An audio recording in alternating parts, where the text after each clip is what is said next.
राम राम दोस्तों, मैं माही और ये मेरा चैनल है राम के भक्त। जो लोग ऐसा बोलते हैं या ऐसा मानते हैं कि बजरंग बाण का पाठ लड़कियां नहीं कर सकती, तो ऐसा बिल्कुल मत मानिए। मैं तो कहूँगी बिल्कुल भी मत मानिए, ठीक है। और कुछ लोग आपको ऐसे कहेंगे कि जब एकदम प्राणों पर बात आ जाए तब जाकर आप बजरंग बाण का पाठ करिए, तो इस बात को भी बिल्कुल मत मानिए, क्योंकि ऐसा नहीं होता, ठीक है। और एक बात, उसमें भगवान राम की जो शपथ दी जाती है, देखिए एक बात मैं बताती हूँ। अगर भगवान को आप मानते हो, हनुमान जी को आप मानते हो, कुछ लोग होते हैं वो बाबा बोलते हैं, पिता के रूप में मानते हैं।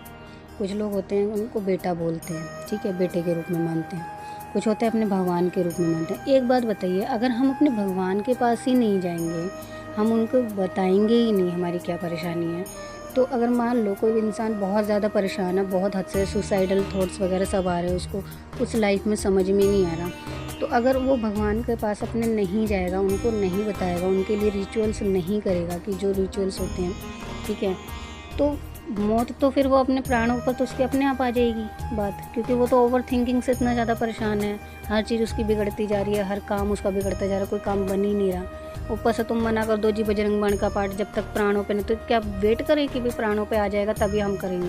ऐसे थोड़ी ना होता है। तो ये सब चीज़ें ना मानने की ज़रूरत नहीं है, ठीक है। भगवान राम की, ठीक है, शपथ दी हुई है, वो सिर्फ इसलिए कि अगर आप 11 दिन का पाठ करो सिर्फ, ठीक है, 11 दिन में सॉल्यूशन हो जाता है। कुछ कितनी भी बड़ी मुसीबत आ रही हो, दिल से आप करोगे, पक्का आपको सॉल्यूशन मिलेगा, पक्का। ऐसा हो ही नहीं सकता कि आपने बजरंग बाण का पाठ किया हो और वो सॉल्यूशन ना मिला हो। हाँ, लेकिन जब भी बजरंग बाण का पाठ करो ना, प्रभु राम के नाम से शुरू करो, या तो राम नाम का मंत्र बोलो पहले, या फिर राम नाम बोलो 108 बार, ठीक है। और फिर जब बजरंग बाण ख़त्म हो जाए ना, उसके बाद भी 108 बार राम नाम बोलो, तो बजरंग बाण का जो पाठ है वो ज़रूर फलित होता है, ज़रूर, ठीक है। और जो लोग ऐसे कहते हैं कि हनुमान जी को छूना नहीं चाहिए, तो मैं रीज़न बता देती हूँ क्यों नहीं छूना चाहिए। देखिए, अब हमने मान लिया, मैं उनको बाबा मानती हूँ, ठीक है, मैं उनकी बेटी होगी, क्योंकि मेरे डैडी नहीं है, तो मैंने उन्हीं को माना हुआ, अपने पिता मैंने उन्हीं को माना। मैंने अपने डैडी के कभी पैर नहीं छुए, क्योंकि लड़कियाँ पैर नहीं छूती, ठीक है। अब एक बात बताइए, जब मैंने अपने डैडी के पैर नहीं छुए, क्योंकि हमारे घर में बेटियाँ पैर नहीं छू सकती किसी के भी, तो मैं बाबा के पैर कैसे छूऊंगी? तो ये तो अपमान हो गया ना, हैं। और दूसरी बात, अगर किसी ने बेटा मान लिया तो ऑटोमेटिकली आप माँ हो गए उनके, ठीक है। अब हमने भगवान को बेटे के रूप में देख रहे कि भाई मेरा बेटा है।